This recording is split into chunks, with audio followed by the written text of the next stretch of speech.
Fala galera! Então no vídeo de hoje nós vamos estudar uma das três leis de Kepler. Pessoal, as leis de Kepler, elas são leis cinemáticas. O que significa isso, senhor? Significa que as leis de Kepler, elas vão simplesmente descrever como serão os movimentos dos planetas. Mas as leis de Kepler, elas não vão explicar o porquê dos movimentos serem assim. Elas apenas descrevem como são os movimentos. Na verdade, assim, historicamente, o Kepler ele foi discípulo de um astrônomo chamado Tycho Brahe.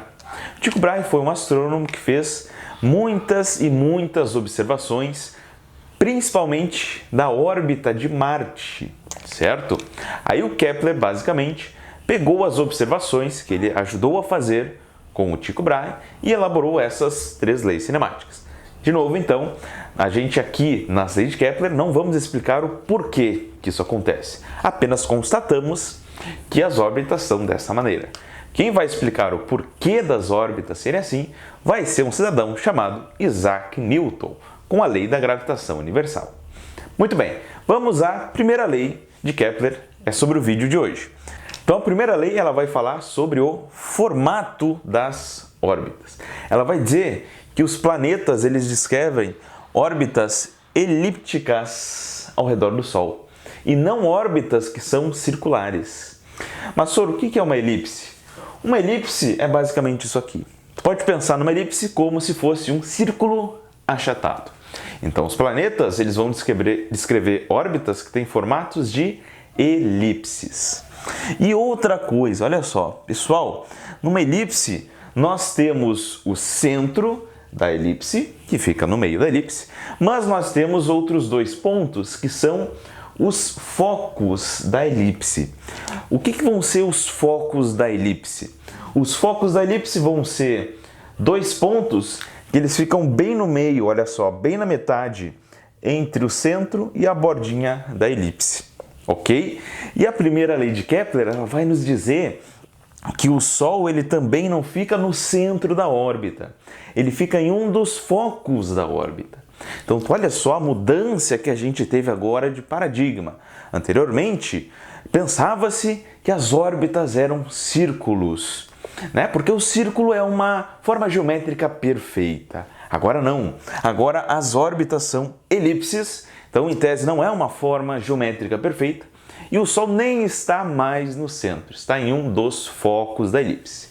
Então aqui nós temos uma representação de como seria a órbita de um dos planetas do Sistema Solar ao redor do Sol. Por exemplo, aqui nós temos a nossa linda e maravilhosa elipse com o Sol aqui ocupando um dos focos dessa elipse. Dois pontos muito importantes para a gente considerar ao longo da elipse. Primeiro, esse ponto aqui, ok? Nota que esse ponto da órbita do planeta é o ponto onde o planeta está o mais próximo possível do Sol. Esse ponto onde o planeta fica o mais próximo possível do Sol, nós chamaremos esse ponto de periélio. Ou por que periélio? Porque eu estarei perto do hélio. Hélio significa Sol. Então, periélio, estou perto do Sol. Já esse outro ponto aqui, esse outro ponto é o ponto onde o planeta está o mais afastado possível do Sol. Esse ponto nós vamos chamar de afélio. Afélio, pois eu estou afastado do hélio, ou seja, afastado do Sol, certo? Então temos o periélio na elipse e o afélio.